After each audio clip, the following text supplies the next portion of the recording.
السلام عليكم ورحمة الله وبركاته. فيديو جديد عبر قناة ملوك سات. النهاردة هنتكلم عن عودة قناة الصحراء، قناة جديدة على قمر نايل سات. الجميع كان بيبحث عن قناة الصحراء الجزائرية. طبعا النهاردة هنتكلم عن تردد القناة ديت، والتردد القناة موجودة على قمر نايل سات فقط، والتردد بيعمل بجودة HD حزمة عامة. النهاردة تردد قناة الصحراء الجزائرية بعد عودتها على قمر نايل سات، التردد هيكون 10921، معدل الترميز 27500، والاستقطاب هيكون عمودي اللي هي حرف الفي. نقول تاني تردد قناة الصحراء هو 10921، معدل الترميز 27500، والاستقطاب هيكون عمودي اللي هي حرف الفي.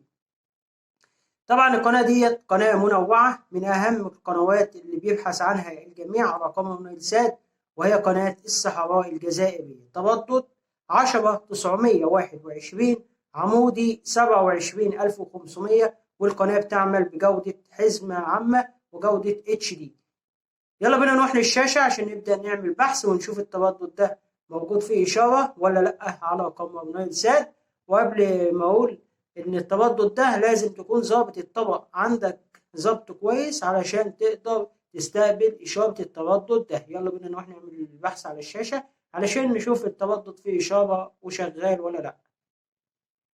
زي ما انتم شايفين كده، عشان نبدأ نعمل بحث أول حاجة نتأكد إن الجهاز عندنا بصفر HD، بخاصية HD. أول حاجة كده هتبدأ تدوس على على زر منيو، وبعد كده بتلاقي مجموعة من القوائم، بتختار كلمة الDV اللي هي التركيب، وبعد كده بتلاقي تكتب 4 أصفار.